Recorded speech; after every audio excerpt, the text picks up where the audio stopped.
Present. Board Member McKinnon, Present. Board Member Pease, Present. Board Member Willis. Present. We have a quorum. Are there any changes to the agenda? No changes. And is there any public comment on items not on the agenda? None. None. Excuse me, on the agenda, are we going to talk at all about the community meeting?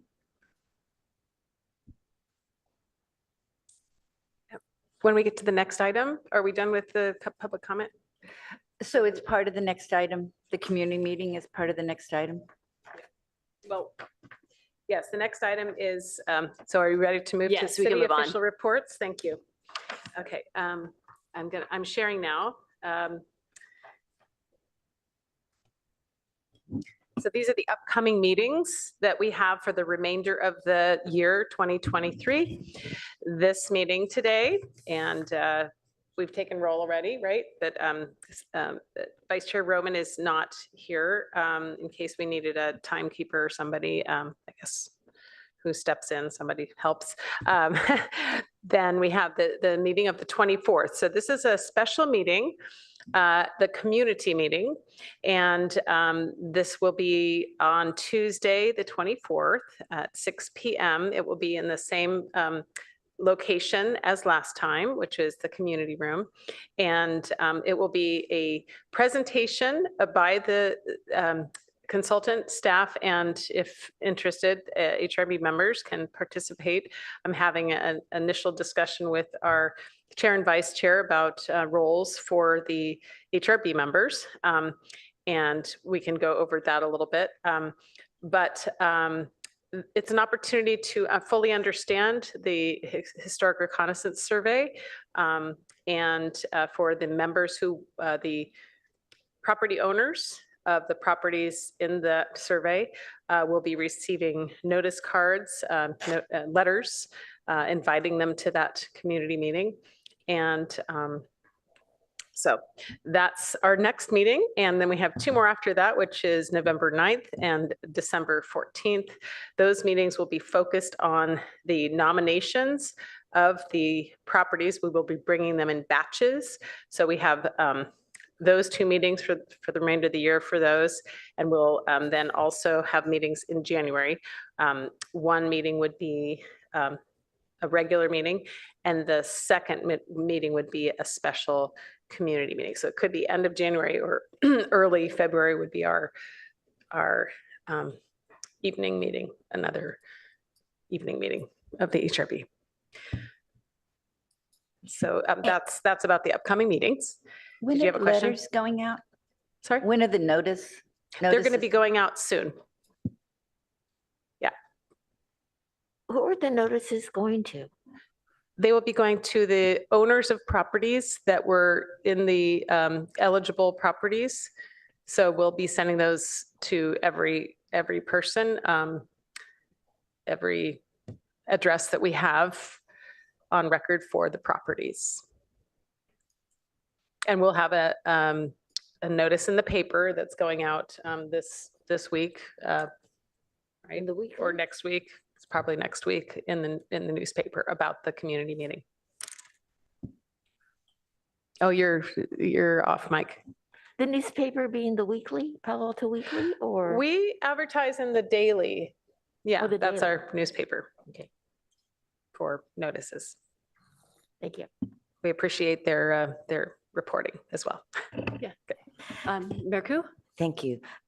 Thank you, Ms. French. I'm glad to hear that the HRB members are going to be part of the community meeting and have a bigger role than they did the first meeting that I went to. So I hope you discuss how your involvement would be in this community, in the moving forward community meetings. Thank you.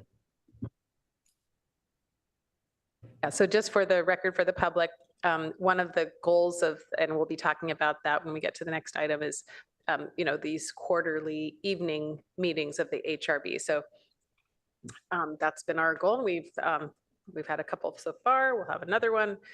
And so we'll talk more about that because that's part of our outreach goal for the HRB's work plan. Thank you. Yes. So when you send out the letters, you also send out the DPR sheets that are associated with those properties?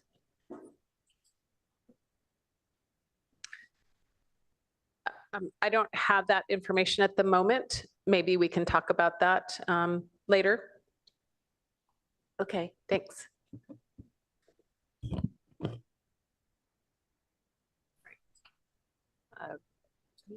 Would you like to continue on to the staff report? Yes, okay, so I will, sorry.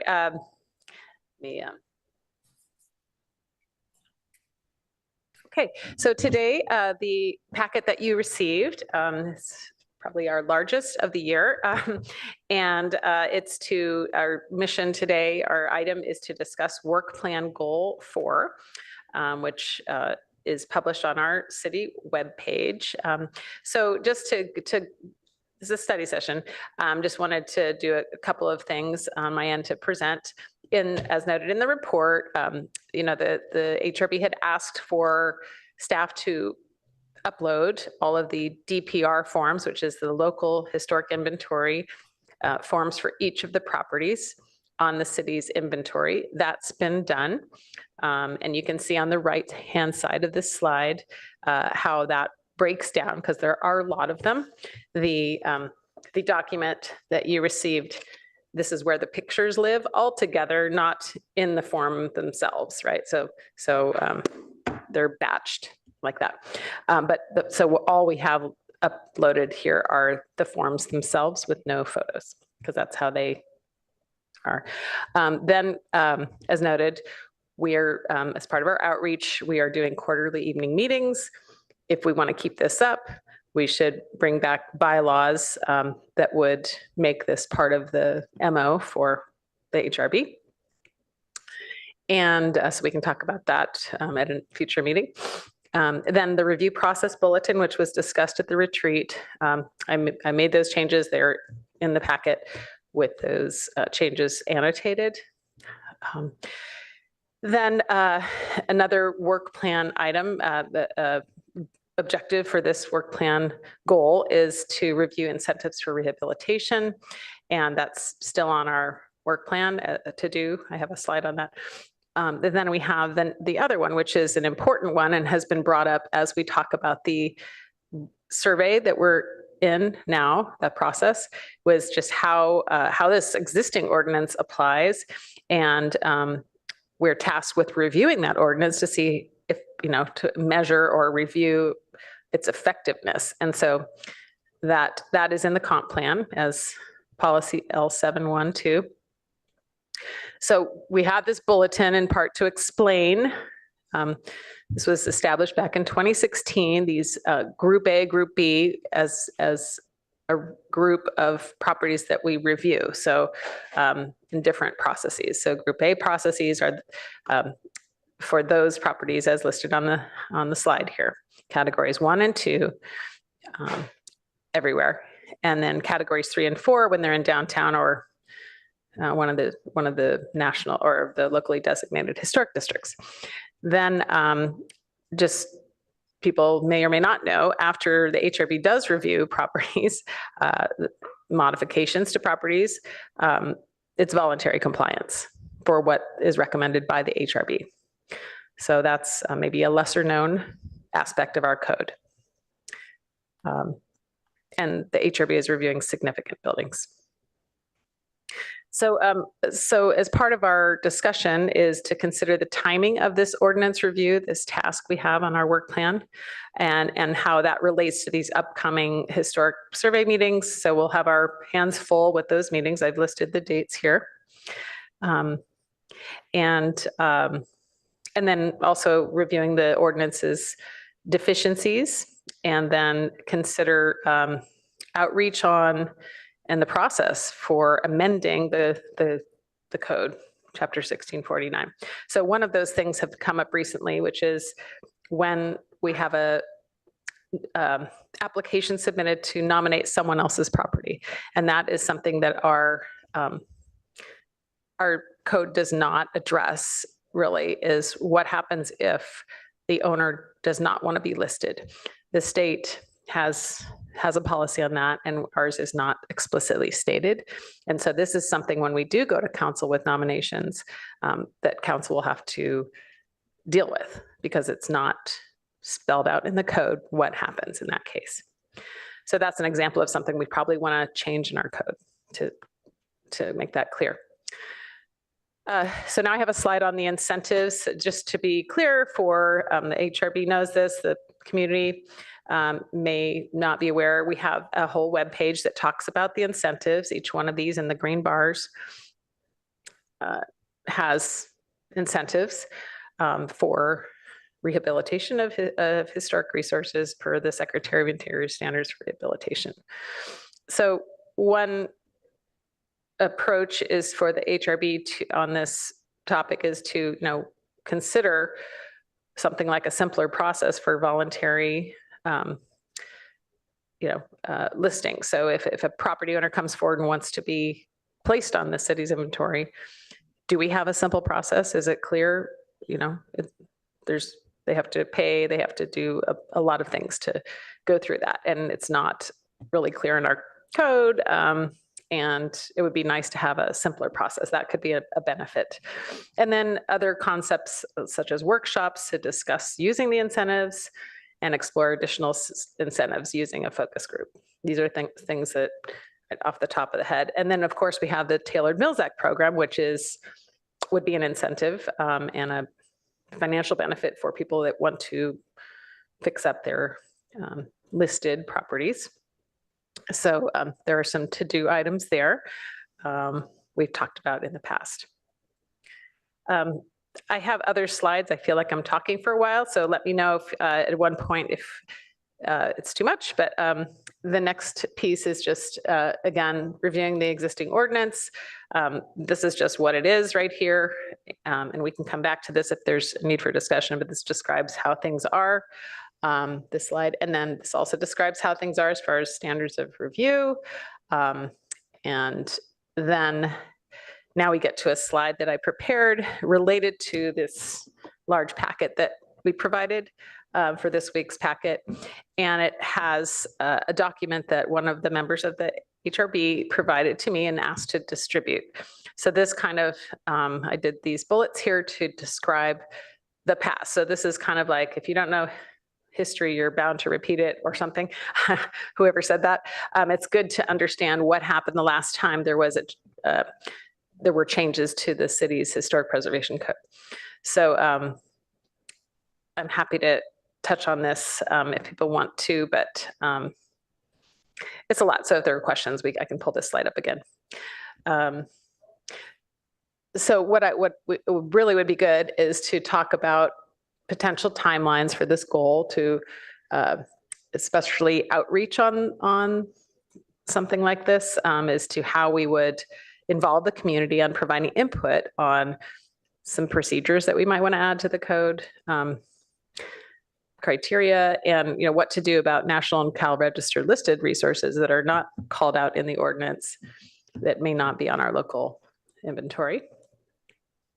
And then maybe discussing some pros and cons about enhancing protections, because for right now, per the code, category 3 and 4 resources outside of the downtown of Professorville are not protected by our current ordinance. And then, as people may know, demolition delay is only for category 1 and 2 resources.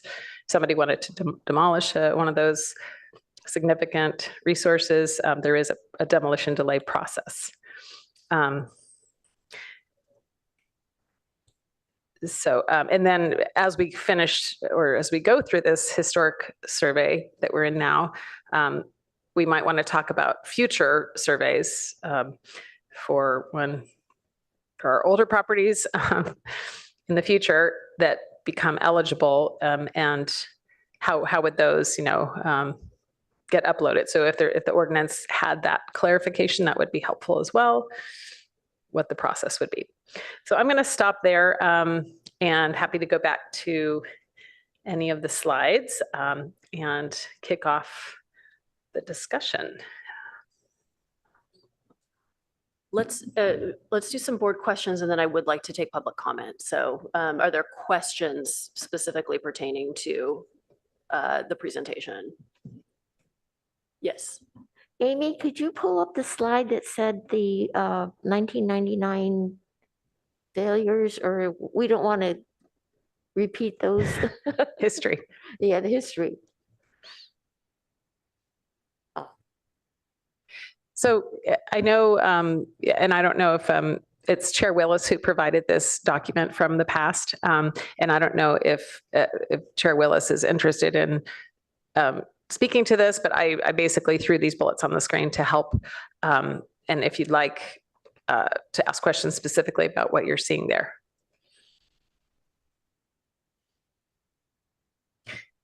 Mayor Koo, would you like an iPad? Okay. You have good vision. So what is the process for amending the current ordinance? Well, the process would hopefully have outreach for public input. The process would involve the HRB. It could be an environmental assessment, including an environmental impact report, as was done the last time that there was an amendment to the code. So if we wanted to do it piecemeal, like amend definitions or, change definitions of categories. I mean, I'm thinking add definitions because, it looks a little skimpy there. So even minor changes would need to go, or do you see that it's a process that we need to sort of evaluate the whole thing at once? well, there's a whole range of options there. We've amended our municipal code in bits and pieces over time. When it does impact properties and property owners, it's important to, I wouldn't want to do that in a piecemeal fashion that was under some kind of radar. I mean, we need to be very transparent and very clear as to changes and how they might impact property, and notify property owners and include them in any kind of outreach. But if the changes weren't necessarily going to affect anybody directly, like adding definitions, would that be a different process? I mean, it could be if you're defining like what is a roof. I think, that would be not affecting property owners. So I guess it just depends on what definitions you're thinking of. Oh, well, redefining category definition. Yeah, so I mean, I can imagine if you were going to redefine somebody from a category 3 to a category 1 or 2, now you're change impacting. the name. Just no. So category 1's become heritage or landmark. So not any change in effect, just in a change of name. That seems to be less impactful, but it's again, just the transparent factor. We'd want to make sure that the whole community is understanding why this is happening and what effect, if any, this has on the actual properties that would be involved in renaming. So we're going to go through this review process. I just want to make sure I understand what our work, the product of our work plan is actually going to be. I think, and please correct me if I'm wrong, we're basically going to make a set of recommendations. Is that correct? Yes, the HRB is a recommending body to the Yes. city council. Okay, so does that mean anything that's all these questions, we can address them all in that set of recommendations? Yes, I mean, the HRB's latitude on recommendations is not constrained. Okay, and then what happens with the recommendations? What is the next step with that document, assuming it's a document that we put together? Well, the recommendations to change the ordinance, that's an ordinance. So an ordinance is prepared with the, annotated to show what's recommended by the HRB. And then the council would review that. If it has, like the last time, as per history here. There was involvement with our Title 18. Last time it was 1818. This was a requirement to go to the Planning and Transportation Commission. Their purview is over Title 18, any changes. So they would be involved in if that title was touched. Okay, could we, for example, make recommendations for new incentives that new types of incentives for preservation? Sure, any incentives that are recommended by the HRB could be discussed in Chapter 1649, the Historic Preservation Ordinance, but they have an effect on Title 18 as per, what can you do to your property? So that pretty much is touching Title 18, and that would involve the Planning and Transportation Commission. So any modification really is an extensive process involving multiple commissions and the city council. Yes. Yes. That we're free to determine the scope and of what we want to recommend. Is that correct? Yes. I mean, I just think it's not a quick and easy process. We need to understand the. No, I don't. Nobody's expecting a quick and easy process. That's one of the values of having this history. It demonstrates there is no quick and easy process. Yes, correct. As far as we can tell, but we might be, if we're informed by this and do this, we might do a little bit. It might not turn out to be quite as complicated as it turned out as the result of the last 30 years. Correct. I mean, one of the cautionary tales, I think, in all of this was, these processes were happening at the same time. So when you have, what to expect, people are having their homes called historic, and they don't know which ordinance they're looking at or what's going to be in effect. It can be it's too much change all at once. So one advantage of having a stale ordinance like we have is we know what it is, right? And so when people get nominated, it's very clear what they're subject to. Okay. When you change the ordinance, that's when people say, what does that mean? What's it going to mean for me? Yeah. I'm just thinking about we're going through an inventory review process at the same time we're doing this. And I'm having a little bit of trouble figuring out how to do that in an efficient way so that the inventory process doesn't turn out to be irrelevant. That's just my concern. Thank you. So I have one additional question. I just want to make sure that we're sort of all on the same page about this, but can you describe the state's position for the historic register on listing a property against a homeowner or property owner's wishes? Yes. So I'm going to go back to another slide in case I had addressed this.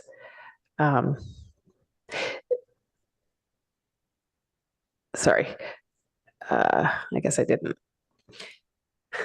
The state of California, when there's a nomination, they will not actually list the property on the state's register over the objections of the property owner. So that is a model for us, basically, and for the council when they consider these nominations. It's not stated in our code. If you're familiar with it, could you briefly describe how that property owner is notified? What the state does? Yeah, if somebody makes a nomination that's not the owner, how do they know to object or consent? Well, I imagine it's something, I don't know, but I imagine it's something like what we do, which is notify every property owner when there's Well, it seems like it'd be a good thing to find out. Okay, thank you. Sure, yeah, I'm just guessing on that, but it seems reasonable. There are additional questions? On our work plan going forward, are we going to break down into subcommittees? Each subcommittee take a task, maybe? I mean, we potentially could, okay, it's on. Yeah, I mean, we potentially could. I think today it was really just, to start a discussion of this because I know it's something that's come up periodically, and particularly in the context of the coming inventory update. But yeah, it makes sense when we dig into it more. Okay, because at the past meeting I was at yesterday evening, there were members and they have volunteers who would be willing to work with the HRB on a lot of these different tasks. Oh, Mayor Ku? I just wanted to add that as you're going through on working on this ordinance, that perhaps you engage with some of the insurance agents, because a lot of the historical properties, based on their designation, may impact insurance. Thank you.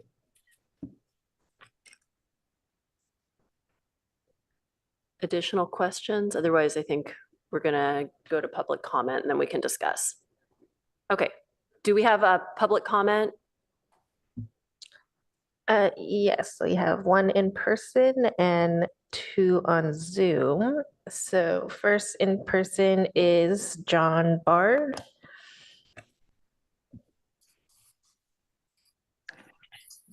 Hello, thank you for letting me speak. This is on?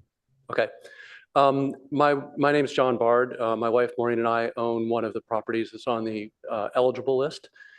We're excited about living in a historic home, and we've put a lot of work into preserving the character of that home. We bought it from a previous owner who had renovated it and made improvements that were recognized as outstanding restoration work. So we're very pleased to live in a historic property.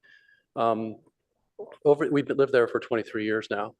One of the things we're concerned about in this ordinance, and I think you're addressing these issues, but I just wanted to highlight them from the perspective of one of the homeowners, is that being on the designated list may be a decrease in value for our property because of the restrictions that that's going to provide to potential future buyers that may want to make alterations to the property and don't understand the complexities of the process or the potential impact that that might have on the flexibility they have to add new features or to upgrade the property.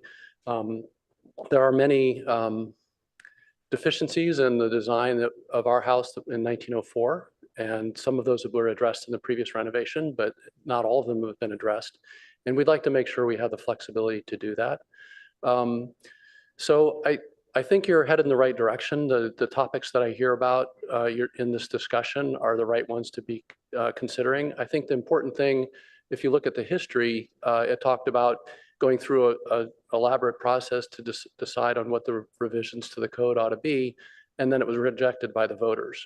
So I think it's going to be important to have the public outreach, and I know that's part of your plan, but to make sure that it's clear what the process is, what the impact to their potential changes could be that would essentially impact the value of their home going forward. And then also make sure that you have a good communication of the incentives. And again, I know you mentioned that on the agenda items, but for me, I've been following this in the the weekly, the Palo Alto newspapers, and also attended the previous workshop that was held a few months ago. It's still not clear to me what the incentives are for the homeowner to say, yes, I want to be on the list. And I realize it's one of the central issues that you are trying to address. Does it require the homeowner to agree? Can people nominate other people's properties? We live on a very mixed block. Our home and the next door home would be on the list. All the surrounding properties would not. And many of them are multifamily apartment buildings. They're newer construction. Some of them are older construction that wouldn't be protected, that could then be torn down. And some of the additional, the new properties that have been improved, the new designs that have been improved are pretty bad. They encroach on setbacks. They, they're too big. And so I want to make sure that the policy affects homeowners evenly. Thank you. Thank you. Next is Darlene Yapley. Good morning. I attended the original meeting, one of the 15 people, and I've been following this. For those that don't have the time to follow this, just to let you know, there hasn't really been any outreach since that first meeting. So people are not aware of the reconnaissance survey results pertaining to their house. Also, I think, we haven't received the letter on the October meeting. I'm glad to get the date. But if the letter goes out today, there's less than 10 days that people have to find out that their house's results on the reconnaissance survey and to do some research so that we can ask informed questions. I think it's going to be very important, as the previous speaker mentioned, to answer some of the questions that weren't answered at the first meeting, as well as the questions we have currently, like what really are the incentives?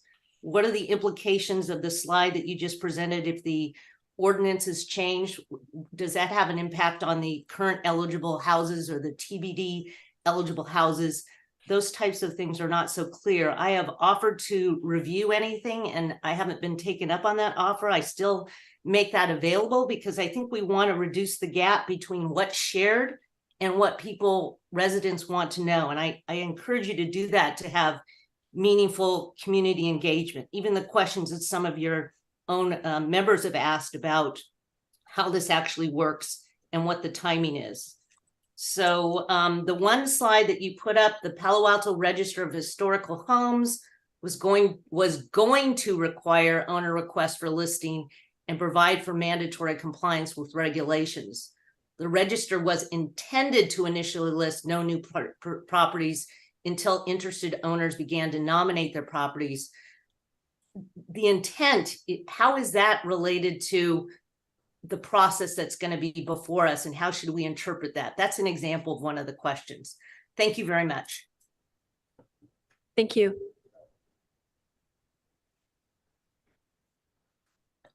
Next is Simon Firth. Hello, can you hear me? Yes. Oh, good. Thank you. I'm a homeowner. I'm in the same position as John. I have a house that is potentially going to be listed as historic. And I sent a message to you all at about 5 last night. So I doubt you've read it, but it does have some questions. So if you have a chance to read that, that would be great.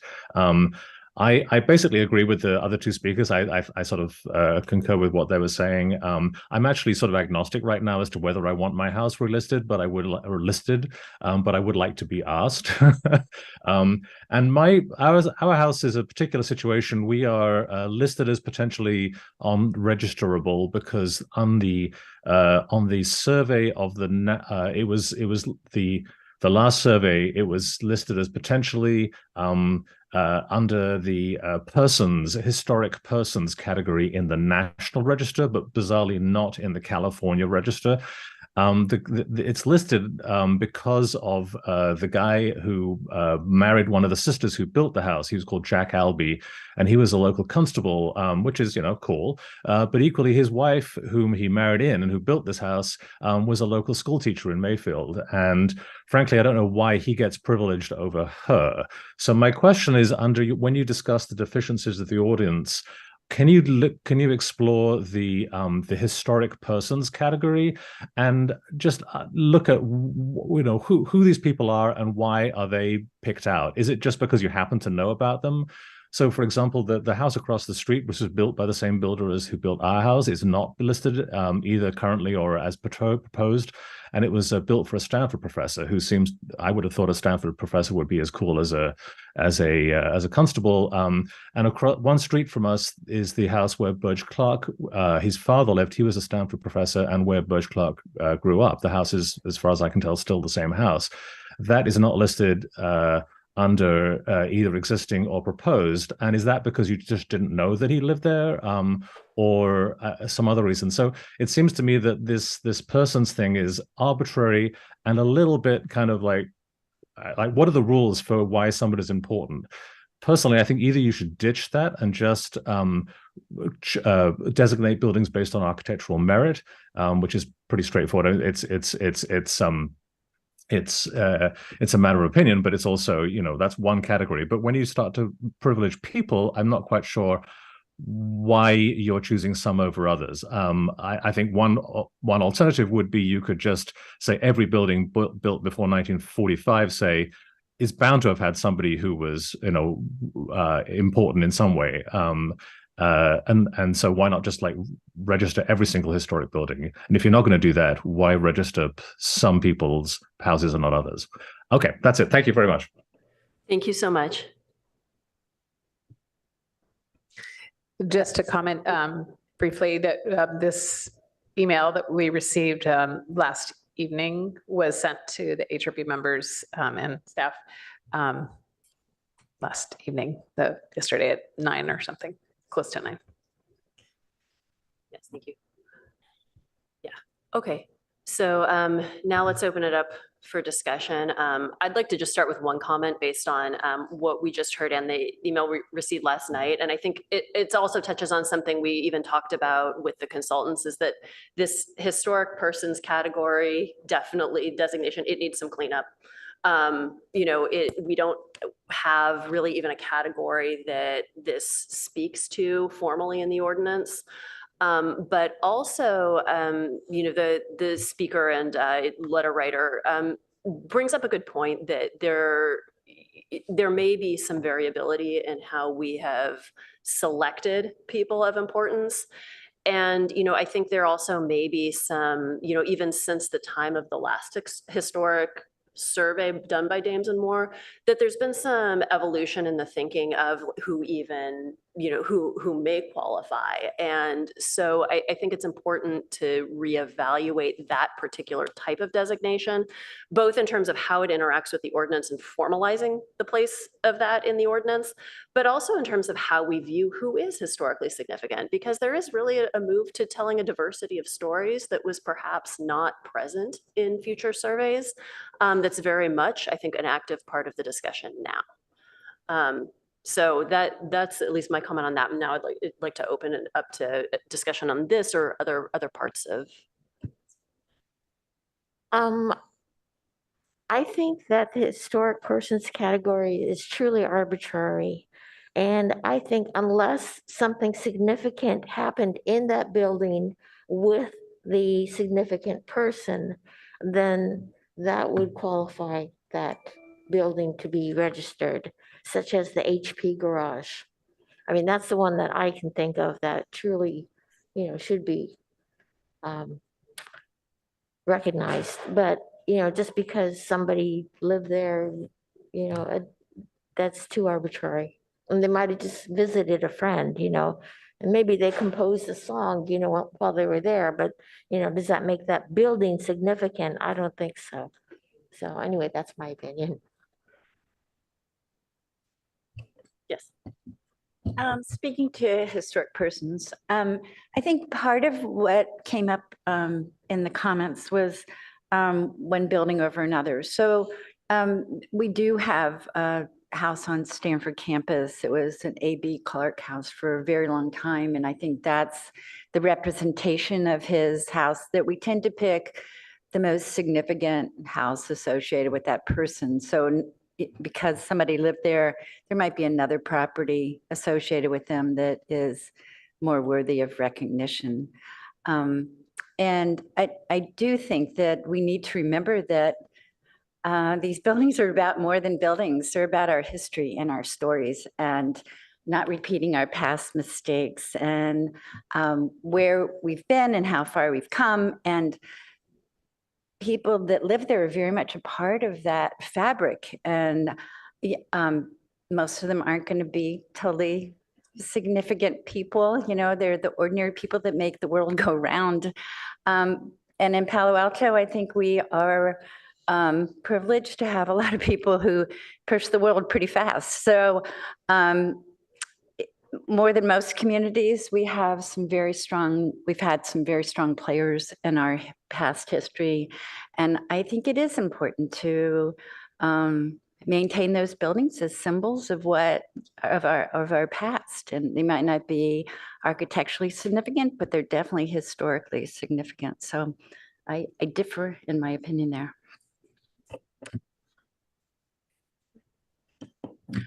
Yeah, I just wanted to express my appreciation for the members of the public, like the gentleman in the audience today and the gentleman that spoke via Zoom who wrote that letter to us, which we did receive and I did read last night.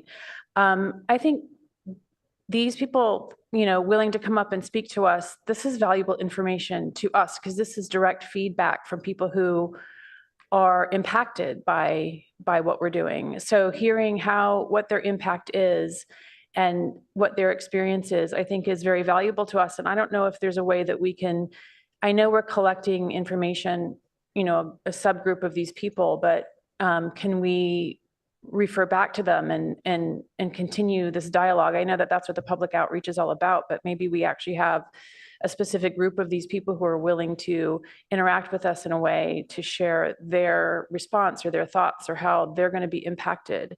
Obviously, some people have a more positive outlook on how they're going to be impacted. I think we still get a lot of negative input on how we're going to be impacted, but I just feel like this is an important maybe subgroup of people that we could collect and pass by things by, or I don't know if people are willing to do that, but that was one thought I had. And then another thought, we continue to struggle with our incentives. We just don't have a lot of them. There may be better incentives for people who own commercial buildings and they can do the trade development rights. But that doesn't apply to these homeowners that we're specifically, targeting for our current efforts. I know that when people have a house that's on the potentially eligible list, before they are able to move forward with any permitting architectural remodeling projects, they have to have an environmental impact report done, which can cost about $7,000. That's not exact, but I think it's in the neighborhood of about $7,000 because they have to hire Page and Turnbull to do this environmental impact report. Or environmental evaluation report, not impact evaluation. And so I feel like if that could be an incentive, is if they don't have to endure the cost of having their house taken a closer look at by a professional firm like Page and Turnbull, if we could have someone internal, like a staff member, we don't currently have a specifically historic planning staff member who can maybe assist in assessing some of these properties. I mean, that could be another incentive, that you don't have to pay these, often high fees just to get more information about your building. So I think that was another thought that I had. Well, and I think that also speaks to the idea of making it easy for people who wish to list their properties voluntarily. Right now the process is challenging and expensive. So finding a way to mitigate, the process for those who are, raising their hand and saying, I would like to preserve my home, making it an easy and affordable process for them as well. Yeah, because we did have a prior member, Debbie Shepherd, who did own a Category 2 historic house, and she wanted to put her house on the register. But I think the cost was somewhere in the neighborhood of, $15,000. And she just thought, I don't want to have to pay that much to go through that process. So that is maybe another incentive. It's not that you necessarily get a reduction on your property taxes or something like that. It's more of you can go through this process and it doesn't cost you absorbent fees. I mean, I think that's an incentive unto itself. I think something else to think about. I just want to clarify that was to list it on the National Register, not on our inventory. It was a Category 2 on our inventory.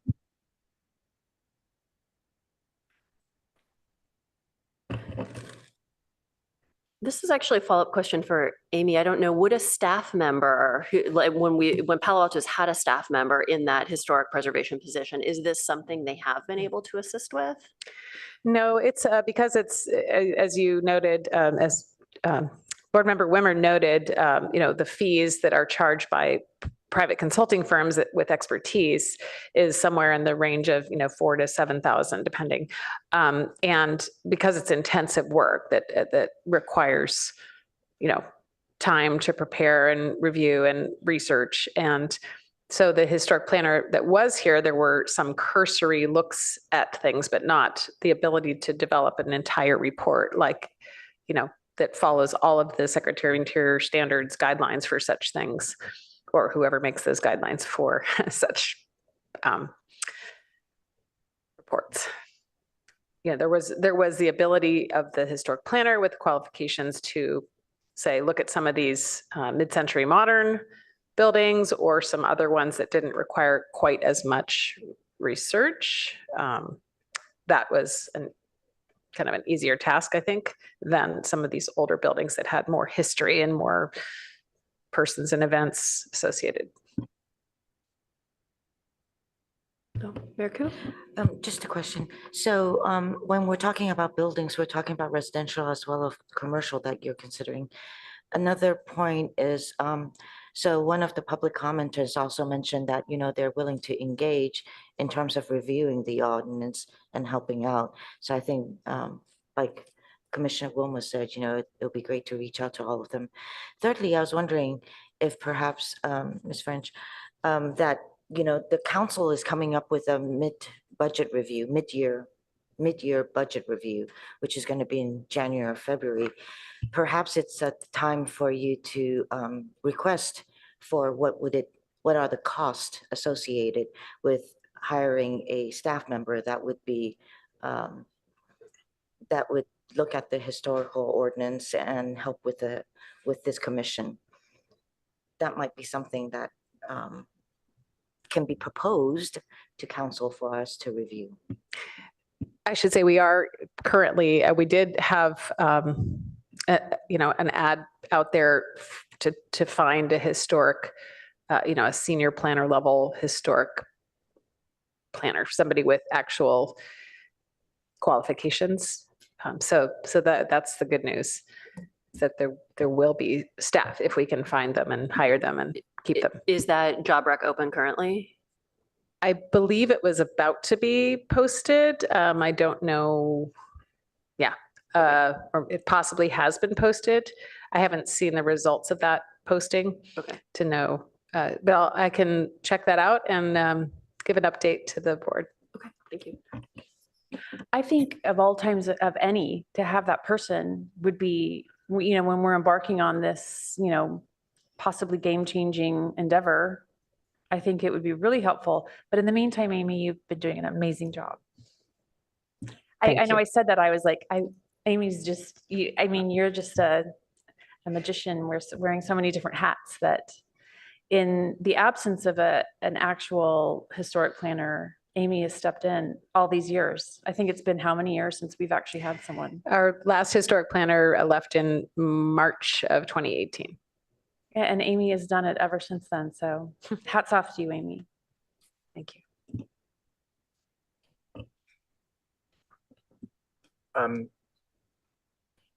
It seems to me that when I first got on the board, the only thing I experienced was very specific questions about very specific projects passed to us from the Architectural Review Board.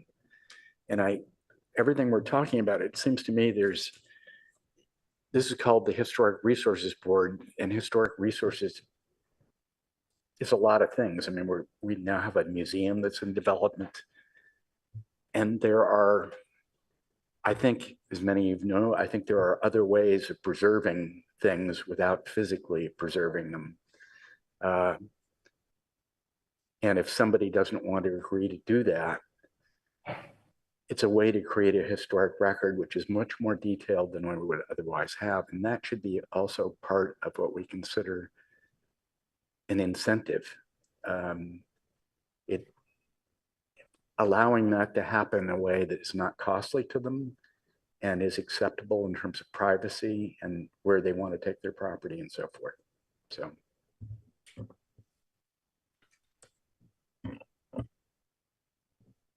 Additional comments?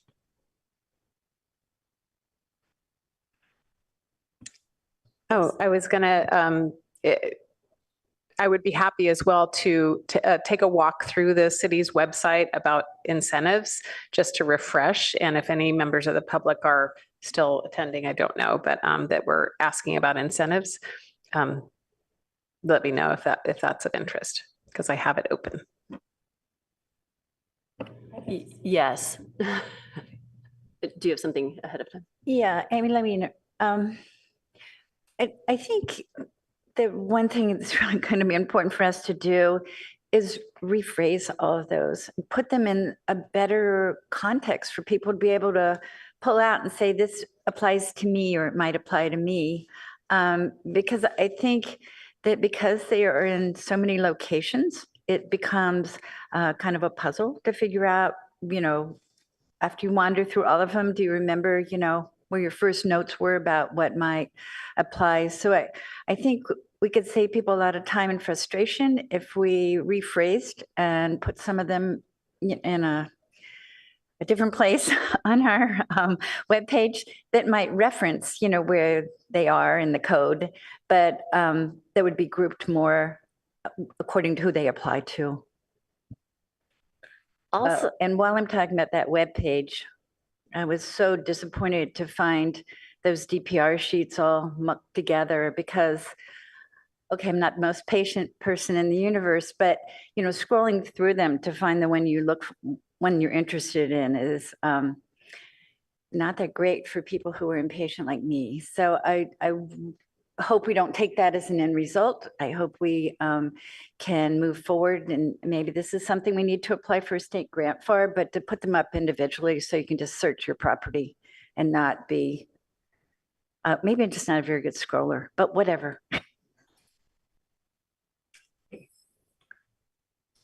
in regards to the incentives list, the past members are willing to help with that. They already have their own kind of, undefined document, but they'd be willing to make that more user-friendly and to post it on their site if we cannot do it, in a timely manner on the city site. Well, and I've also really heard that people have questions about what their responsibilities as a historic homeowner on the registry, like what those actually are. And I think that is harder to pin down when somebody's doing a look at the website. And I think part of that is because it is a little situational, and also in some cases, it's entirely voluntary. But really conveying that to people, and also, conveying the idea that this doesn't impact somebody's ability to renovate their kitchen or their bathroom, like the improvement to the property is possible. And it really finding a way to make that clear in the context of a home that has a designation. Yes, the labyrinth of web pages is a something. So I'm going to share my screen, and so people understand the labyrinth, and it's really tough. I agree. We have a portal, which is the department, Planning and Development Services Department. So I'm going to share my screen. So the entry point to historic preservation on the city's webpage, other than the HRB page, which is about, that has the agendas, the minutes, and the work plan is there on the HRB plan. So, but this is the department web pages. So, we have several sections of the department. Planning division is one of them. And then within planning, we have 3 sections: long range planning, current planning, and then a dedicated historic preservation program, which you click on. And this takes you to the page that says historic preservation. So to get to this page, it's departments, planning and development services, historic preservation. Once you're in this portal, it clicks over to historic resources board and project review, which is the project. This includes looking at this areas of work, it has project review as the top. It has preservation highlights, preservation incentives. Then we have down at the bottom properties eligible for listing on historic registers. So I believe this gets you, let's just click on that. That gets you over to the reconnaissance survey we're now in. It talks about it here. There's another way to click there, and then you go to the project page. So for the public to, I went too far. Okay. Somehow that happened. Yeah, I'm having a hard time saying it won't go back. So let's see. Reconnaissance survey, let me go back. I think just scroll to the top of that I'm just gonna page. click there and go back. There we go. So under preservation incentives, you click, you get to this page and it shows, so that's collapsed, but as I had on the slide, these are all entry points into the various incentives. So first of all, the building code. This talks about the building code incentives or applicable regulations. So for instance, category 1 and 2 buildings are exempted from this copper replacement rule or code. There's the California, it talks about the California Historic Building. So each one of these green bars provides a menu of, that can be, again, clicked on to get there. So this is telling folks about the different sections. I was going to find the one that's about historic, the HIEs, home improvement exceptions. In 2018, I believe it was, we expanded that to, in the Title 18 code, to include category 3 and 4 resources to take advantage of those home improvement exception benefits. So these are the zoning code, Title 18 incentives. So, incentives are not listed in Chapter 1649, the Historic Preservation Ordinance. We have some benefits in the South of Forest area in that coordinated area plan. We have these policies that we are now implementing through our work plan, or some of them, I guess. Actually, we're not implementing these ones. But these are policies and in the comp plan. So the question is, how to promote and expand incentives, right? So that's, how do we promote? How do we make sure people understand that that's an option? So, this is where we start talking about what are the ways, there's the webpage, which people get lost there. Like, there's workshops, there's community meetings, there's pamphlets. I don't know. There's using our partners such as PAST. I thought that was a good suggestion. The subdivision code, this was probably a decade ago now. We set up the incentive of you can split your lot if you have 2 homes, one of which is historic on your property, even if you're in the R1. And then, we don't have a lot of information on this. We just have links to the federal investment tax credit. And then there's, now there's the state. So we should probably add that one. There's a income tax perk for rehabilitation. So that's needed to be added here. And I believe they just started talking about funding that program. So that gives an idea, at least, of what the city's webpage shows, even though it's a labyrinth to get there. And, we can maybe a subcommittee to really focus on the visibility and how things are presented and where on our web pages and how we partner best with PAST would be a good kind of subcommittee of the HRB. I do think outreach would be a good subcommittee. I know that that's an interest of Vice Chair Romans, and so perhaps we could talk about it when she's in attendance at a meeting.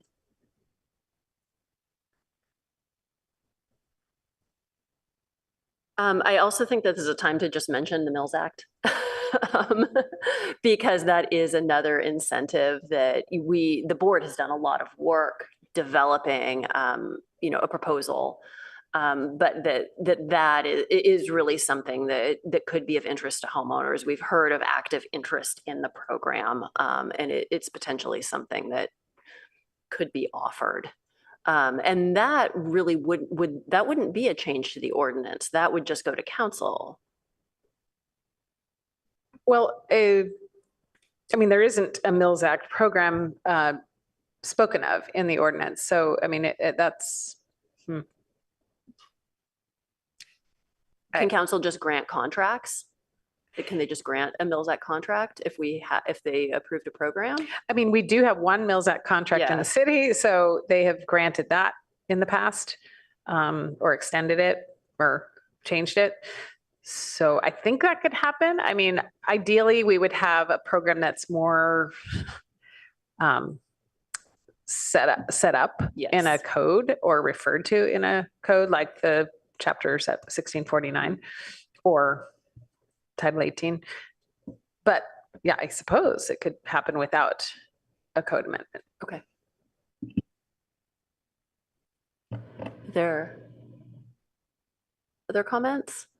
Do we want to start with our subcommittees just to get the ball rolling here? Because, you know, I see one for the outreach, I see one for just developing the incentives list. And, you know, the Mills Act, I think. Sure. I mean, would you like to comment? Yeah, I agree. I think we should wait until our vice chair is back. I think that would be a good thing Yeah. to do. I know she does have a particular interest in the outreach specifically, but we could put this on the agenda for the next meeting.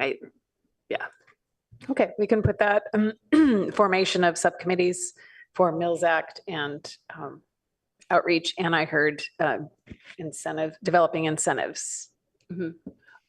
Are there other areas of interest that people would like to address in that way? I think I'm interested in the ordinance updates. And is there any problem if I reach out to some community members and just start setting up a ad hoc committee?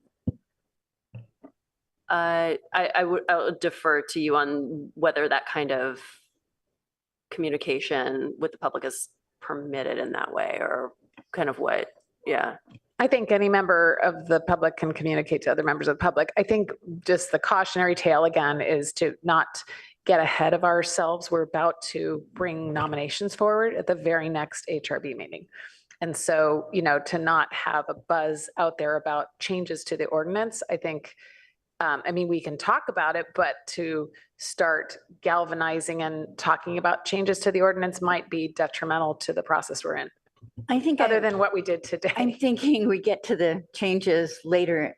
I mean, I think the changes will evolve out of a conversation. I don't see the changes being obvious instantly. So from my point of view, it's going to be a big project. And I think that if we got some input from the community and some, along with it, some understanding of where we are right now, I think that would be a big plus. So I'm not looking so much to decide where the ordinance is going in the next I don't know, couple of months before Christmas. You know, I'm more looking about getting people to start thinking about where we are and what we might want in addition to. You know, I think we do have these public meetings coming up. You know, they're the ones that are focused on the inventory update, but I think that's also scheduling maybe the January one, or when the inventory update is, you know, more in progress, that's a great place to really try to actively engage the community on what they would like to see in any sort of changes to the ordinance.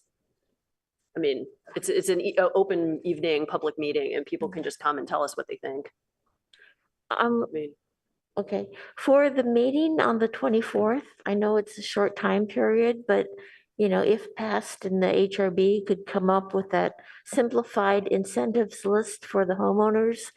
And I think handing that out at that meeting would be really beneficial for people to know, you know, what's it going to mean to me?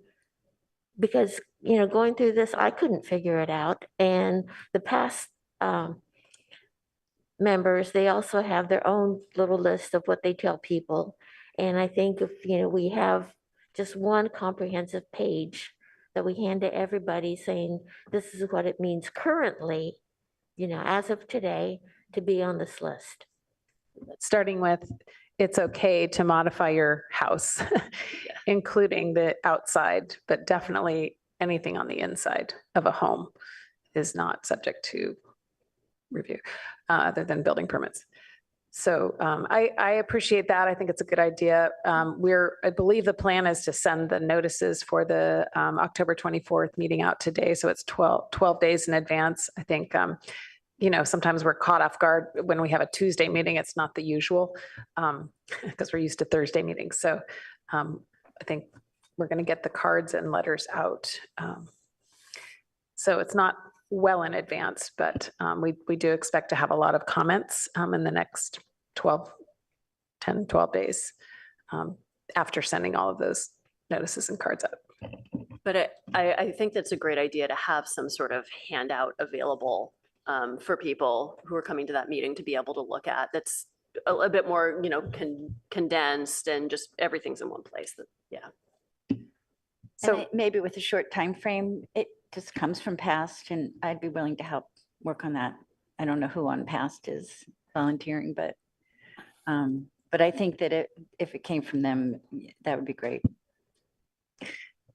And I'm happy to, reach out to me, Gogo, and I mean, I can certainly get links because even in a handout, if it, you can have where to go to look at more detail about that particular.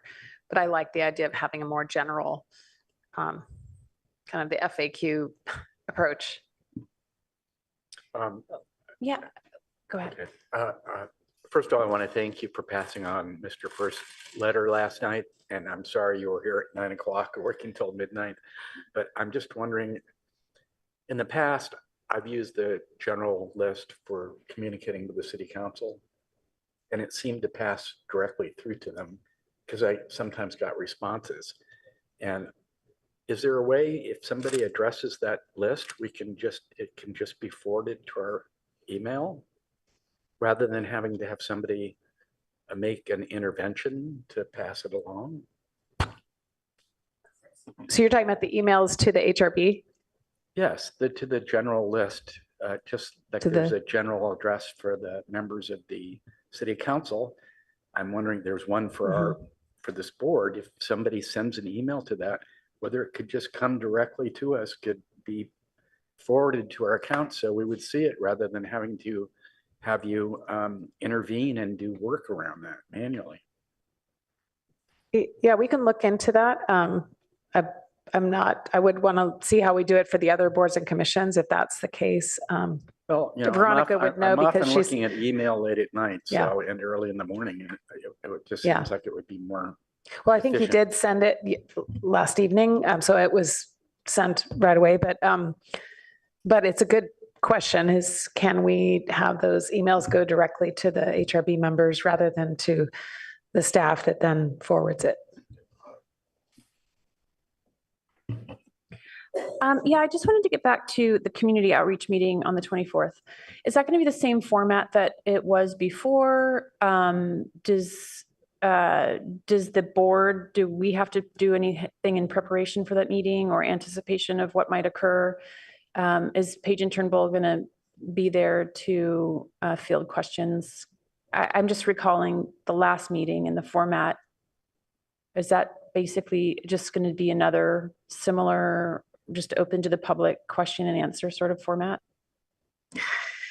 So we're developing an agenda for that meeting, and it will be a combination of staff, me presenting, the consultant presenting, and of course being there the whole time for questions, and then having a role for HRB members. At this point, I've communicated that agenda to the chair and vice chair for discussion. I think Samantha's out of town, but Alyssa received it at least, and to talk about roles that might be there, at least for the chair and vice chair. I don't know if Alyssa, if you have an idea about expanding that to other members or how that could work.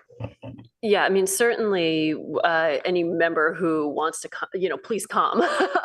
But if there's a way you're interested in participating, I think please let us know if you'd like to be there to listen or potentially respond to questions where you have knowledge, for example, Mills Act if there are questions that come up about that. You know, participation's encouraged, I think, yeah. Yeah. Just out of curiosity, how many people are on the board that are here today are planning to attend that meeting? Right, pardon me? So I think most of us Amy will doesn't be like my there. side comments, but I'm flying back for it. Gotcha. I think also, I recall last meeting, I just attended by Zoom, and which was fine, just because there was nothing for me to really respond to, where there were no direct questions to the board. So Mhm. responding or participating by Zoom seemed to be fine, just because at least I was informed as to what happened during the meeting. And Mhm. but so that's also an option, I think. And it'd be an evening meeting like the one before. Yes, and because it is a full board invite and likely quorum, sounds like, we will also be, and we'll talk with Mike if he plans to attend. We'll have to post his address again. But it's a quorum of HRB members, so it's a HRB meeting as well as a community meeting.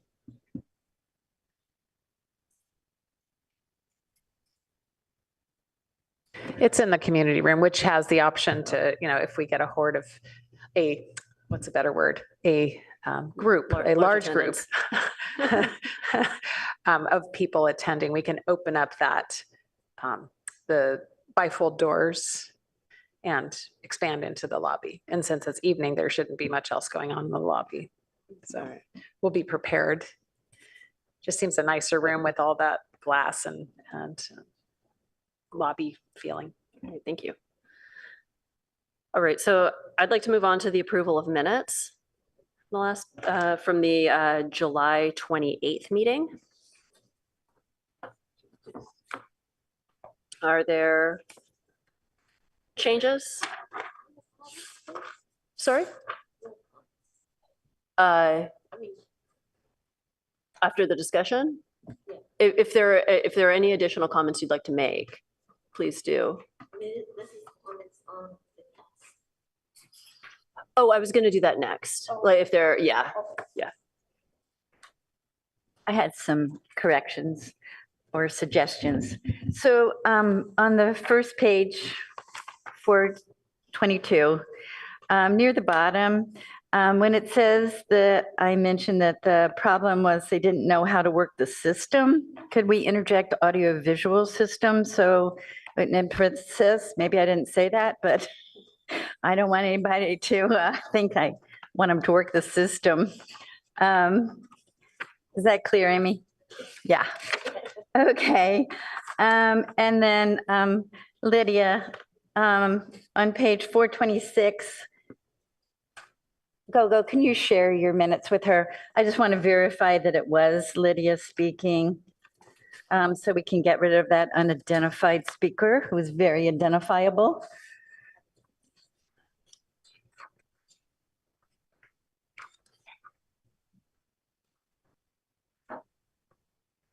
Yeah, it looks like the transcriptionist guessed at who it was. And so I think Yes. we get these raw from the Okay. transcriptionist. And So yeah. it was Lydia, so can we correct that? yes.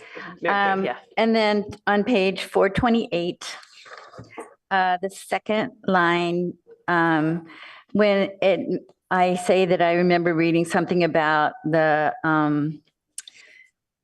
20-year moratorium, but didn't remember exactly what it was. I think if we could put in parentheses to see the comment at the bottom of the page in the second to last paragraph where I did read the section referring to the 20-year moratorium. I know nobody's going to go back and read our minutes, but I just think it would be clearer if we actually had what it was before we had to get so far out of that conversation. I'm unclear what the change is. I'm looking Okay. at the section. that you're- So in the second paragraph, it says Board Member Willis remembers reading something about that, but didn't remember the 20-year part. So in parentheses, after that, could we add see comment at bottom of page, second to last paragraph? And that paragraph reads, Board Member Willis read this section referring to the 20-year moratorium to clarify. Blah, blah, blah.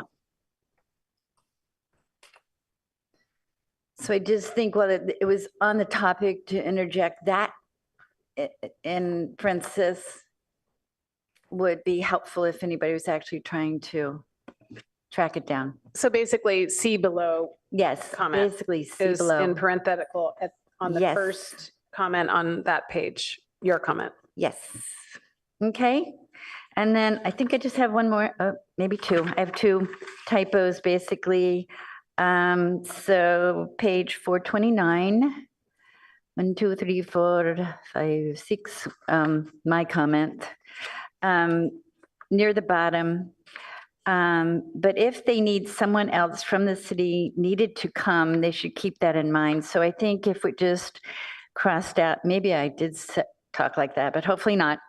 But if someone else from the city needed to come, they should keep that in mind. So if we just cross out, they need, I would sound more articulate. I would appreciate it. Thank you. Is that clear, Amy? I haven't found the reference. Can you say the page number again? 429, 1, 2, 3, 4, 5, 6 down, Board Member Willis. In the bottom, the very end, after the comma, if they need someone else, so it should read, but if someone else from the city needed to come, they should keep that in mind. So if we just crossed out, they need, but if they need. Okay. Thank you. And then again, English. Said if they're not going to be in attend, oh, sorry, 1, 2, 3, 4, 5, 6, 7 down, Board Member Willis said even if they're not going to be in attendance at a meeting, it would still be nice to get a packet instead of is still. And maybe I'm just inarticulate, but. Are you on the same page? No, or- I'm on the very last page. 1, 2, 3, 4, 5, 6, 7 down. When we're talking about getting meeting packets. At the very end of the first line, it is still be nice. And again, could be my bad English, but it should read, it would still be nice.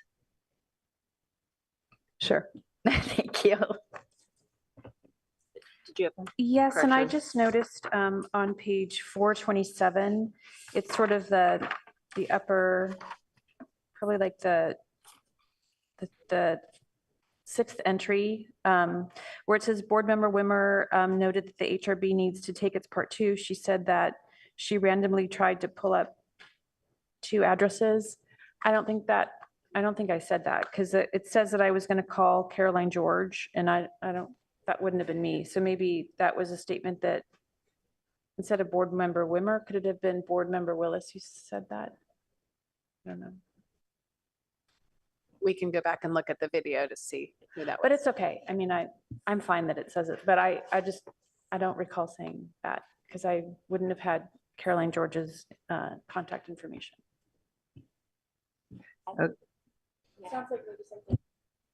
Yeah, let's just check the transcript and get it with the right speaker. Yeah.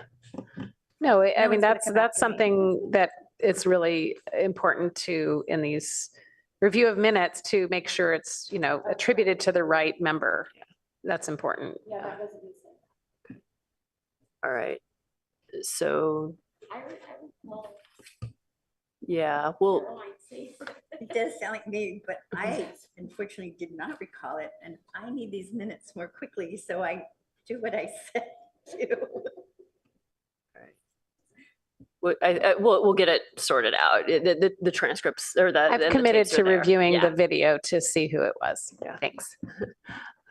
So is there a motion to approve as corrected or? Oh, okay.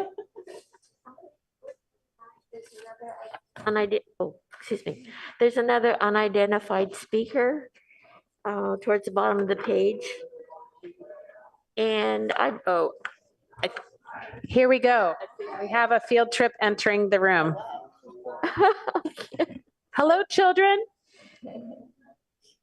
Hello. We're having a public hearing with the Historic Resources Board. They're a very important board for the city. You may have seen older homes in our town. Hello. How cute. That's so cute. Yeah. I think that an identified speaker may have been Amy French. I think so too. I may have been off mic. Yeah. All right. Is there a motion to amend as, or approve as corrected? I'll move that we approve the minutes of way long ago, July 28th, as corrected. Second.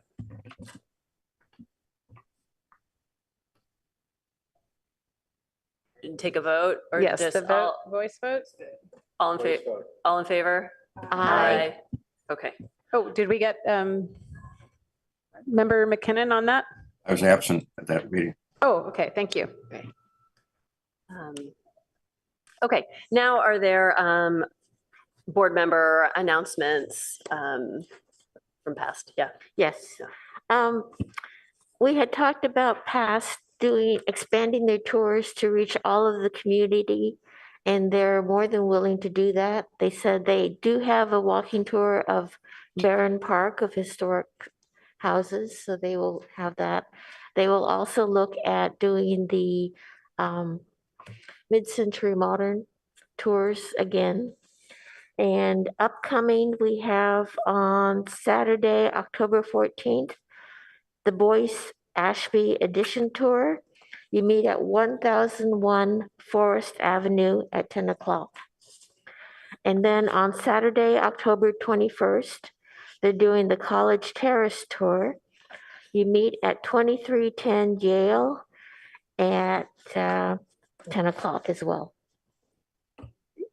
Thank you. Also, PASS said they're willing to collaborate with us on whatever is needed, such as web pages, the inventory, outreach, and the welcome packet for new homeowners. Wonderful. Other announcements? All right, can we move to adjourn? I move that we adjourn this meeting. Second. All right, all in favor? Aye. Aye. Thank you.